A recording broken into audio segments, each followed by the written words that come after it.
मैं आपका दोस्त और होस्ट डॉक्टर ध्रुव रूबरू प्रोग्राम में प्रदीप जी एरी आपका स्वागत करता हूं। नमस्कार, धन्यवाद आप सभी का और आपके देखने वाले सभी दर्शकों का धन्यवाद। प्रदीप जी, आप हमारे शहर की वो शख्सियत हैं जिनको थिंक टैंक माना जाता है इस शहर के अंदर, और वैचारिक रूप से लोग आपको बहुत पसंद करते हैं। आप इस तरह के कार्यक्रमों का आयोजन, रूपरेखा, संरचना तैयार करते हैं।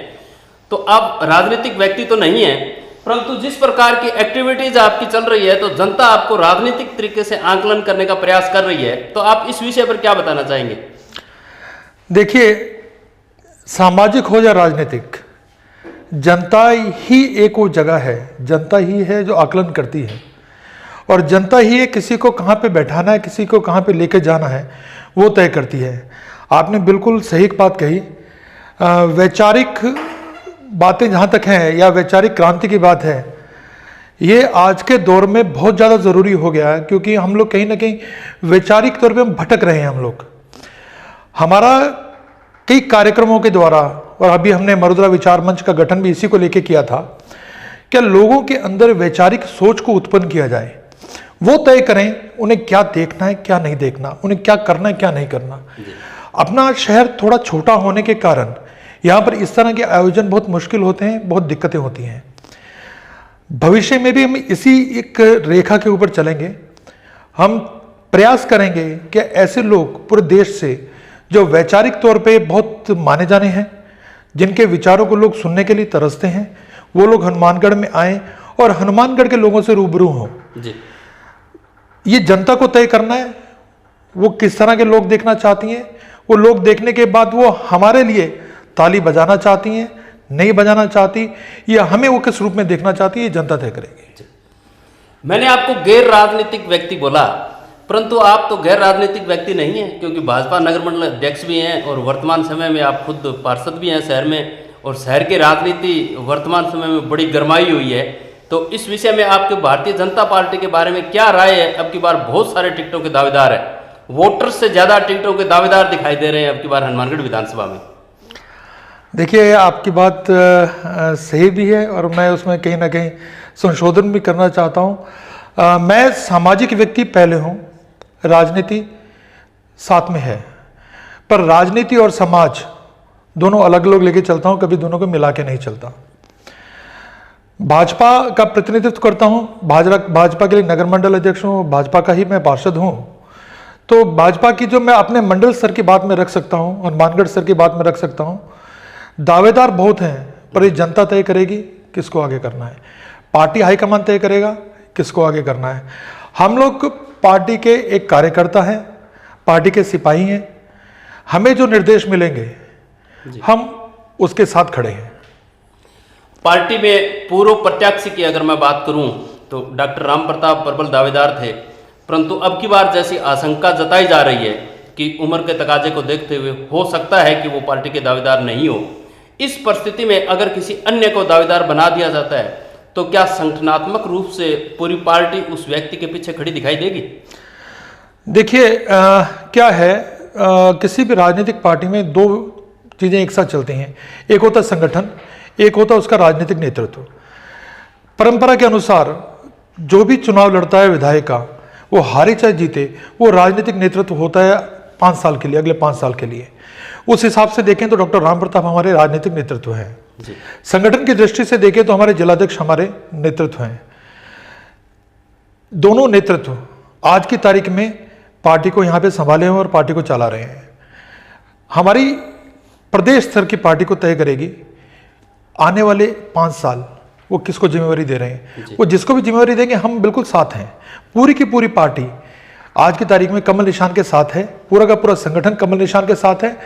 जिलाध्यक्ष का जो निर्देश होगा हम उसके साथ हैं, और पूरा विधानसभा, पूरा मंडल जिलाध्यक्ष के निर्देश के अनुसार चलेगा। पिछली बार जैसा पार्टी के अंदर हुआ, हनुमानगढ़ जिले का संगठनात्मक ढांचा राजस्थान के अंदर सबसे मजबूत माना जाता है। भारतीय जनता पार्टी का कैडर बेस पार्टी माना जाता है हनुमानगढ़ जिले के अंदर, और जो भी कोई विधायक की दावेदारी करता है उनके साथ आज तक संगठन मिलकर चला है और अंतिम रूप से विजय दिलवा ही देता है संगठन। परंतु पिछली बार एक नारा बड़ा जोर शोर से चला कि मोदी से कोई वैर नहीं, वसुंधरा तेरी खैर नहीं। अब की बार फिर अगर वसुंधरा एज ए मुख्यमंत्री प्रोजेक्ट होती है सेंट्रल गवर्नमेंट से, उस परिस्थिति में हनुमानगढ़ जिले का क्या भविष्य होगा? देखिए, इस तरह के नारे विपक्ष हैं वही उठाते हैं, वही आगे वायरल करते हैं और वही से लेके चलते हैं। पार्टी संगठन की तरफ से पिछली बार भी ऐसा कुछ नहीं था, ना ही इस बार है। जो भी पार्टी का राष्ट्रीय नेतृत्व तय करेगा, जो भी वो निर्णय लेंगे, हनुमानगढ़ की पार्टी, और मैं क्योंकि मंडल अध्यक्ष हूँ तो मैं मंडल की बात ज़्यादा जोर से कर सकता हूँ, पूरा का पूरा मंडल और सारे के सारे हमारे कार्यकर्ता, जो भी पार्टी की हाईकमान राष्ट्रीय स्तर से तय करेगी, जिसके नेतृत्व में तय करेगी, जिसको वो आगे करेगी, हम सब उसके साथ हैं, इसमें कहीं कोई दो राय नहीं है। राजनीति अब की बार व्यक्तिगत रूप से मुझे इस कार्यक्रम को होस्ट करते हुए बताते हुए फख्र हो रहा है मुझे भी कि अब की बार सक्रियता कुछ ज़्यादा दिखाई दी है। बार बार केंद्रीय मंत्री आ रहे हैं, जल्दी ही मेरे ख्याल से आदरणीय नितिन गडकरी जी का भी प्रोग्राम बनने जा रहा है और जिले को एक कहीं ना कहीं रफ्तार दिखाई दे रही है, जबकि पार्टी रूलिंग में नहीं है। तो इससे क्या प्रभाव पड़ेगा या किस प्रकार को लेकर के केंद्रीय मंत्रियों का जल्दी जल्दी इस जिले के अंदर इतने बड़े दौरे हो रहे हैं? देखिए, भाजपा और बाकी राजनीतिक दलों में एक फ़र्क है। भाजपा 24 घंटे एक्टिव रहने वाली पार्टी है। हमारे सारे कार्यकर्ता 24 घंटे 365 दिन हम काम करते हैं। हम उन लोगों में से नहीं हैं जो 5 साल बाद जागते हैं। हम पूरे के पूरे 5 साल 365 दिन 24 घंटे हम कार्यकर्ताओं के जनसंपर्क में रहते हैं, लोगों के काम के लिए तत्पर रहते हैं। इसीलिए हम लोग कहते हैं कि भाजपा राजनीतिक लोगों की पार्टी नहीं, ये कार्यकर्ताओं की और ये सेवकों की पार्टी है। और इसी कारण हमारी पूरी जो केंद्रीय टीम भी है, जो राज्य के शीर्ष नेता हैं, वो पूरे 5 साल एक्टिव रहते हैं, दौरे भी करते रहते हैं, उनका आना जाना भी रहता है और कार्यकर्ताओं से रूबरू होते हैं। वो एकदम जमीनी स्तर के कार्यकर्ता। अभी हमारे महामंत्री, राष्ट्रीय महामंत्री आके एक बूथ में कार्यकर्ताओं से, बूथ की टीम से लगातार 1.5 घंटे तक बैठ के, बंद कमरे में बैठ के चर्चा कर सकते हैं। ऐसा एग्जाम्पल आपको सिर्फ भाजपा में दिख सकता और किसी में नहीं दिख सकता। जी एरी साहब, आप पार्षद भी हैं वर्तमान में, नगर परिषद के अध्यक्ष भी आपकी बार कहीं ना कहीं टिकटों की दावेदारी में दिखाई दे रहे हैं, परंतु अभी तक परिदृश्य साफ नहीं हुआ है कि वो किसका दामन थामेंगे। तो क्या अगर इस परिस्थिति में वर्तमान अध्यक्ष भारतीय जनता पार्टी का अगर दामन थाम लेते हैं या पार्टी उनको प्रत्याशी बना भी दे बाय दावे, वैसे मैं कोई भविष्यवाणी नहीं करूंगा कि ऐसा होगा, अगर प्रत्याशी बनाया जाता है तो संगठन क्या करेगा? देखिए, भाजपा के अंदर ये भाजपा की जो संगठन है वो तय करता है किसको पार्टी में आना नहीं आना है। और बहुत सी चीज़ें देख के, व्यक्ति को देख के, व्यक्तित्व को देख के, व्यक्ति के उसका आगे पीछे सारा कुछ देखने के बाद तय करता है किस व्यक्ति को लेना है, किस व्यक्ति को नहीं लेना। और हमारे जिलाध्यक्ष हैं, प्रदेश अध्यक्ष हैं, वो तय करेंगे कौन पार्टी में आएगा, कौन नहीं आएगा। मैंने आपको पहले भी कहा कि भारतीय जनता पार्टी का कार्यकर्ता, वो भारतीय जनता पार्टी का कार्यकर्ता एक सच्चा सिपाही है। वो हमेशा संगठन के साथ चलता है, संगठन की बात करता है। पर एक बात यहाँ और भी है, कार्यकर्ता और आम व्यक्ति वो भी ये चाहते हैं कि भाजपा के अंदर कोई आए तो भाजपा की रीति नीति के लोग आए, वो स्वीकार्य होते हैं। भाजपा की रीति नीति से बाहर के लोग, जहाँ पे देखो भाजपा के अंदर, भाजपा के जो मूल कार्यकर्ता हैं, वहाँ पे बहुत सी चीज़ें ऐसी हैं जो व्यक्तित्व को लेके बनती हैं। कार्यकर्ता के, हमारे कार्यकर्ताओं का व्यक्तित्व है, हमारे लोगों का व्यक्तित्व है। जो लोग बाहर से आए हैं वहाँ पे थोड़ी सी दिक्कतें रहती हैं। तो हम चाहेंगे पार्टी जो भी निर्णय ले, इन सब चीज़ों को ध्यान में रखते अगर निर्णय लेती है तो पार्टी का निर्णय सर्वोपरि है।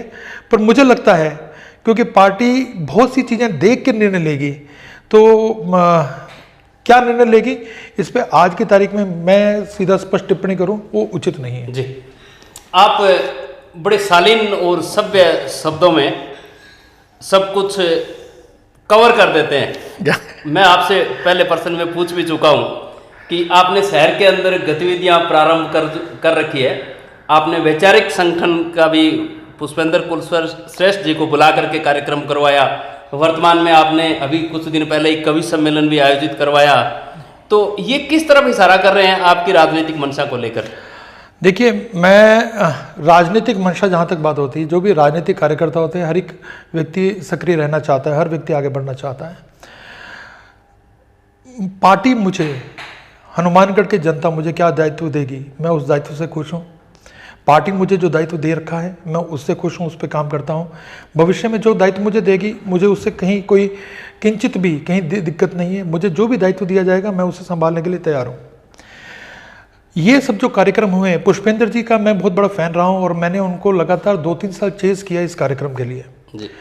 उसके साथ साथ कवि सम्मेलन में अमन अक्षर जी मेरे मित्र रहे हैं और उनसे मैं लगातार संपर्क में रहा हूँ। तो इसलिए कार्यक्रम, क्योंकि हमने जब मरुद्रा विचार मंच बनाया तब ये था कि विचारों की क्रांति या विचारों की बात रखेंगे, उसी वक्त तय हुआ कि ऐसे लोगों को यहाँ पे लेके आना पड़ेगा जो वैचारिक क्रांति के जनक बन सकते हैं। उसी एक सीरीज में हम इन दोनों को लेके आए और इस सीरीज में आगे भी बहुत बड़े बड़े नाम आने वाले हैं। आप हनुमानगढ़ की जनता को तैयार रहना चाहिए। मरुद्रा विचार मंच उन्हें बहुत से ऐसे लोगों से रूबरू कराएगा जिनकी कल्पना भी लोगों ने नहीं की होगी। आप राजनीतिक विचारक भी हैं, विश्लेषक भी हैं, और वर्तमान दौर में अगर मैं राज्य की राजनीति को देखूं तो राज्य की राजनीति 2 हिस्सों में बटी हुई दिखाई दे रही है। कांग्रेस की, जो आपके धुर विरोधी पार्टी है, एक गुट सचिन पायलट है, दूसरा गुट अशोक गहलोत है। तो सचिन पायलट का गुट जो है वो बार बार हनुमानगढ़ जिले को पेनिट्रेट करने का प्रयास कर रहे हैं। तो आपको क्या लगता है कि वो इस काम में कामयाब हो पाएंगे? देखिए, मैं भाजपा का कार्यकर्ता हूं। मैं विपक्ष की गुटबाजियों और विपक्ष क्या करेगा उसके ऊपर मैं कमेंट करता अच्छा भी नहीं लगता। पर मुझे ये लगता है कांग्रेस ने 5 साल के अंदर बहुत कुछ जो अपेक्षाएं थी उन पे वो खरी नहीं उतरी।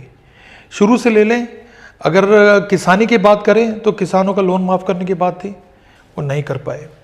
हनुमानगढ़ की बात करें, मैं बाहर की बात क्यों करूँ, पर हनुमानगढ़ की बात करें, आज स्वच्छ जल के लिए, पीने के पानी के लिए लोग तरस रहे हैं। और उन्होंने आते ही महती योजना थी 350 करोड़ की, जिसके अंदर पूरे हनुमानगढ़ में पाइपलाइन बिछनी थी, साफ स्वच्छ पानी आना था, उन्होंने उसको स्क्रैप कर दिया। आप अब देखिए जंक्शन की तरफ, अब गंगानगर की तरफ जाना, ये फ्लाईओवर बनना था और कहीं ना कहीं फिजिबिलिटी के हिसाब से देखिए बड़े साधन नहीं निकल पाएंगे अंडरपास बनने के बाद। इन्होंने सिर्फ उसको बिना सोचे समझे उसको अंडरपास कर दिया। उसके सिवा अगर आप देखें, जिला अस्पताल वाला एक 100 दिन चला आंदोलन, उसके बाद सरकार कमिटमेंट करती है 100 बेड बढ़ाने की, पर अभी तक उस पर हुआ कुछ नहीं। तो सरकार जो कह रही है वो कर नहीं रही है। अब ये जो कैंप्स लगा रहे हैं, आपके पास बिजली बिलों का डाटा है जी, आपके पास सब पेंशनर्स का डाटा है जी, आपके पास खाद्य सुरक्षा से कौन कौन लोग जुड़े हुए डाटा है। आप एक क्लिक के ऊपर बैठे सबको बेनिफिट दे सकते हैं। आप इस गर्म दोपहरिया में सरकार का पैसा खराब करके लोगों को कैंपों तक खींचने की क्या आवश्यकता है जी? ये ड्रामा करने की क्या जरूरत? सरकारी पैसा खराब कर रहे हैं आप। इनको राहत कैंप नहीं, आहत करने वाले कैंप बता रहे हैं। बिल्कुल ये आहत है। एक सरकारी पैसे की फिजूल खर्ची, लोगों की परेशानी, बिजली बिल का डाटा आपके पास है और आप कर चुके हैं जी, तो उसको वापस लोगों को बुलाने की जरूरत ही नहीं है। खाद्य सुरक्षा कौन कौन लोग, किनको गेहूं मिल रही है, आपके पास डाटा है, आप वहीं से क्लिक करिए। आप जिसने फूड पैकेट देने आप दे दीजिए उनको जी। तो ऐसा कुछ तो नहीं है कि नया डाटा चाहिए उनको, ये डाटा तो उनके पास उपलब्ध है। ये तो आप डिजिटल इंडिया को प्रमोट कर रहे हैं इनडायरेक्ट रूप से शब्दों में, और गहलोत साहब डिजिटल इंडिया के समर्थक नहीं है। गहलोत साहब समर्थक नहीं है, ये तो देखो ये उनको होना चाहिए, पर आम जन को जो परेशानी गहलोत साहब दे रहे हैं जी, उसको तो नकार नहीं सकते ना। मैं किसी चीज को पसंद करूं या नहीं करूं वो अलग बात है, पर मेरे कारण अगर कोई परेशान हो रहा है तो वो तो परेशानी है। हरी साहब, राष्ट्रीय परिदृश्य की अगर बात करें हाँ जी, तो वर्तमान समय में सबसे ताजा कर्नाटक राज्य में चुनाव संपन्न हुए। आदरणीय प्रधानमंत्री जी ने, गृह मंत्री जी ने, देश के और भी केंद्रीय मंत्री संगठन, समस्त जो भी आपके कार्यकारी संगठन थे, सब कर्नाटक के अंदर लगे हुए थे। प्रधानमंत्री जी की रैलियों का अगर विश्लेषण करें तो जहां रैलियां की उनका 40% सीटें ही जीत पाए हैं। तो राष्ट्रीय परिदृश्य के अंदर आप कर्नाटक की राजनीति को किस संदर्भ में देख रहे हैं? देखिए, देश 2 तरीके से विभाजित है, एक तो केंद्र हो गया, एक राज्य है जी। बहुत सारे राज्य हैं, हर राज्य के अपने एक समीकरण होते हैं, वहाँ के अलग जातीय, धार्मिक और कार्य के हिसाब से भी देखें अलग अलग इश्यूज होते हैं वहाँ पर जी। हम ऐसा नहीं कह सकते कि आज भाजपा केंद्र में है तो पूरी की तरह पूरा स्वीप कर गई, हर राज्य में भाजपा चलेगी, ऐसा नहीं होता। हर राज्य में आपने देखा होगा, उड़ीसा में पिछली बार लोकसभा चुनाव के साथ उड़ीसा के विधानसभा चुनाव हो रहे हैं, वहाँ के वोटर ने विधानसभा के लिए अलग वोट किया, लोकसभा के लिए अलग वोट किया। बिल्कुल एग्जैक्ट हुआ, ऐसा ही हुआ। ऐसा ही तो ये तो देखो एक बड़ा ही एक अजीब सा है। लोग कर्नाटक के चुनाव को लेके केंद्र के ऊपर बात करने लग गए। केंद्र का चुनाव अलग है, भाजपा का एक तौर तरीका है, वो जहां भी करते हैं 100% देते हैं। कहीं भी चुनाव होगा हम 100% देंगे। हार जीत बात की बात होती है, हार जीत के कारण बहुत से होते हैं, स्थानीय कारण हो सकते हैं, स्थानीय नेतृत्व के कारण हो सकते हैं, पर इसका मतलब ये नहीं है कि अगर वहां पे कहीं दिक्कत है तो प्रधानमंत्री नहीं जाएंगे। वो हमारे शीर्ष नेता हैं, वो हर जगह मदद के लिए जाएंगे। कहीं किसी जगह पे स्थानीय कारणों से हो सकता है मैं उतनी सफलता नहीं मिलती जितनी मिलनी चाहिए, पर ये कहीं कहीं होता है, हर जगह नहीं होगा। आप देखिए राजस्थान में जब वो आएंगे तो राजस्थान में माहौल भी बदलेगा, परिदृश्य भी बदलेगा और यहाँ पे जीत भी बहुत बड़ी होगी। आपने एक शब्द बोला परिदृश्य बदला हुआ है, तो हनुमानगढ़ का भी अब की बार परिदृश्य बदला हुआ है, जिसका आगाज मुझे व्यक्तिगत रूप से कल दिखाई दिया कि आज तक हनुमानगढ़ विधानसभा में कांग्रेस वर्सेस भारतीय जनता पार्टी रही, भारतीय जनता पार्टी वर्सेस कांग्रेस रही। अब की बार राष्ट्रीय लोकतांत्रिक पार्टी भी कहीं ना कहीं परिदृश्य में दिखाई दे रही है, अभिनव राजस्थान पार्टी भी कहीं ना कहीं मंच पे आ रही है और आम आदमी पार्टी भी काफी प्रयास कर रही है। तो क्या आपके लिए रास्ता इतना आसान है? हमारे लिए रास्ता ज़्यादा आसान है। मैं आपको एक बात बताऊं, पिछले चुनाव को छोड़ दीजिए, उससे पिछले हर चुनाव में करीबन 21 से 23% वोट तीसरे दलों द्वारा लिया गया है। यहाँ पे जसपाल सिंह जी ने बहुत लंबे समय तक लिया, कम्युनिस्ट ने बहुत लंबे समय तक तीसरे व्यक्ति के तौर पे यहाँ पे वोट लिए हैं। सब मिला के आप देखेंगे 21 से 23% तक वोट है वो तीसरा व्यक्ति ले जाता था। पिछली बार ऐसा नहीं हुआ, जिसके कारण हमें हार देखनी पड़ी। अगर पिछली बार भी कोई व्यक्ति आता और 20% वोट ले जाता तो शायद हम चुनाव जीत जाते हैं। तो ये कुछ नया नहीं है, हनुमानगढ़ के लिए एक रूटीन है। यहाँ पे एक पिछली बार को छोड़ो, हर बार लोग आए हैं, यहाँ पे बहुत से लोग खड़े होते हैं, 5-7 हज़ार 10 हज़ार वोट लेने वाले बहुत से लोग आएंगे और 20-22% वोट को लेके जाएंगे और वो वोट लेके जाते हैं तो जो परिदृश्य बनेगा वो हमारे फेवर में बनेगा निश्चित तौर पर। हनुमानगढ़ विधानसभा में एक बड़ा रोचक तथ्य जुड़ा हुआ है कि यहाँ आबादी पूर्णतः ग्रामीण है। अगर शहर की बात करूँ तो सिर्फ एक हनुमानगढ़ जंक्शन और टाउन ही आबादी क्षेत्र आते हैं, उसके बाद भी किसान वर्ग से प्रतिनिधि जीतते आ रहे हैं। इसके बारे में आपकी क्या राय है? देखो, हनुमानगढ़ शहर आज की तारीख में हम देखें तो हनुमानगढ़ के 3 हिस्से मैं मानता हूँ। अगर हम विश्लेषण करें, करीबन 1.25 लाख की आबादी शहरी आबादी है जो पूरी तरीके से हनुमानगढ़ जंक्शन और टाउन के अंदर है। उसके सिवा एक हनुमानगढ़ की पेरीफेरी है। पेरीफेरी के ऊपर मतलब हनुमानगढ़ के शहर के बॉर्डर के ऊपर लगते हुए गाँव हैं, वो शहरी प्रभाव के अंदर ज़्यादा आते हैं, ग्रामीण प्रभाव के अंदर कम आते हैं। जैसे मक्कासर हो गया, कोला हो गया, गुरुसर हो गया, इस तरीके से 50 से 60 हज़ार की आबादी यहाँ पर है। उसके बाद 3 लाख में से जो वोटर हैं यहाँ पे, 3 लाख में से करीबन आप मान के चलिए 1.25 लाख के करीबन ग्रामीण क्षेत्र के वोटर हैं। 1.25 से भी 1.5 लाख के करीब माने चलते तो ग्रामीण क्षेत्र के वोटर हैं। तो 1.5 लाख हम लोग मोटे तौर पे ग्रामीण क्षेत्र माने और 1.5 लाख शहरी क्षेत्र के प्रभाव के व्यक्ति माने। जहाँ तक बात है कि ग्रामीण परिवेश से लोग आए हैं, हनुमानगढ़ की राजनीति में डॉक्टर साहब हैं। डॉक्टर साहब ग्रामीण परिवेश से जरूर आए हैं, पर एक शहरी पढ़े लिखे व्यक्ति थे। आज उन्होंने डॉक्टरेट की, MBBS की, तो गांव में रह के नहीं, बीकानेर। डॉक्टर साहब एक पर्सनालिटी अलग है, उच्च शिक्षित व्यक्ति। हाँ, तो हम उन्हें ग्रामीण क्षेत्र का नहीं मान सकते, क्योंकि उनका जो पूरा शिक्षा का जीवन रहा है वो शहरी रहा है और उसके बाद शिक्षित होने के बाद भी वो शहर में रहे हैं। ग्रामीण परिवेश हम तब मानते हैं जब गाँव के अंदर बैठे बैठे वहाँ से राजनीति की जाए। तो डॉक्टर साहब ने ऐसा नहीं किया, वो शहरी क्षेत्र के रहे हैं। फिर भी जैसे जैसे शहर का विकास हो रहा है, जैसे जैसे लोग शहरी तबका बढ़ता जा रहा है, तो वैसे वैसे हनुमानगढ़ में भी जो भी प्रतिनिधि आएंगे उनका शहर की ज़रूरतों के प्रति सोच भी सकारात्मक होती रहेगी। आप इसीलिए देखिए डॉक्टर साहब की सोच करीबन शहर के लिए सकारात्मक है और आगे आने वाले समय में आप देखेंगे यहाँ पे और भी बढ़ेंगे। संगठन की दृष्टि से अगर देखें तो आप इतने सारे विधानसभा के प्रत्याशी आएंगे, आप संगठन से जुड़े हुए व्यक्ति हैं, संगठन के कार्यक्रमों को देख रहे हैं, किस प्रकार छंटनी करेंगे? मतलब क्या क्राइटेरिया रहेगा, अगर कोई आइडिया दे पाएंगे, किस तरह के व्यक्ति को आप यहाँ से नॉमिनेट करके भेजेंगे कि पार्टी उस व्यक्ति को टिकट दे और फिर हम उसको विधायक बनाए हनुमानगढ़ का? देखिए, सबसे प्रथम अगर भाजपा में अगर टिकट के लिए है तो मुझे लगता है पार्टी को सबसे पहले चाल चलन, व्यक्ति की जो पार्टी के प्रति व्यक्ति की सोच है, संगठन के प्रति सोच है, वो देखनी चाहिए और उसके प्रति शिक्षा उसकी वो भी आवश्यक है, वो देखनी चाहिए। और उसके साथ साथ आम लोगों में लोग क्या चाहते हैं।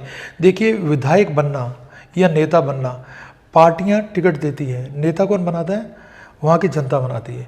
आज हनुमानगढ़ की जनता चाहेगी कि इस व्यक्ति को मैंने नेता बनाना है, तो दुनिया की कोई ताकत नहीं रोक सकती उसको बनाने में। ये हनुमानगढ़ की जनता को तय करना है। वो किसी को भी फर्श से उठा के अर्श पे लेके जा सकती है, आंखों पे बैठा सकती है, वो कहीं भी उसे लेके जा सकती है। तो ये हनुमानगढ़ की जनता तय करेगी उसका नेता कैसा हो। उसका नेता एक स्वच्छ साफ छवि का व्यक्ति हो, उसका नेता पढ़ा लिखा व्यक्ति हो, उसका नेता ईमानदार हो, उसका नेता काम करने वाला हो, उसका नेता लोगों के आधी रात को काम आने वाला हो। ये हनुमानगढ़ की जनता को तय करना है। जिस दिन जनता ने तय कर लिया, जनता एक आंदोलन होता है। जिस दिन हनुमानगढ़ की जनता तय करेगी मेरे को तो फलाना व्यक्ति है वो मेरे को लीड करे, उस दिन हम आप कोई भी नहीं रोक पाएंगे, कोई पार्टियां नहीं रोक पाएंगी उस व्यक्ति को लीडर बनने में। धन्यवाद हरी साहब, आपने भारत क्लिक्स के लिए समय निकाला और अपने विचार प्रकट किए। आपने राजनीतिक और गैर राजनीतिक दोनों प्रकार के विचार हमसे साझा किए और रूबरू कार्यक्रम के माध्यम से किए।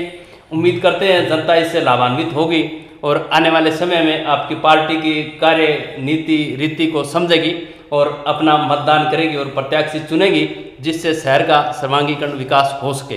धन्यवाद, बहुत बहुत आभार आप लोगों का मुझे यहाँ बुलाने के लिए, और हनुमानगढ़ की जनता का भी बहुत बहुत आभार। धन्यवाद।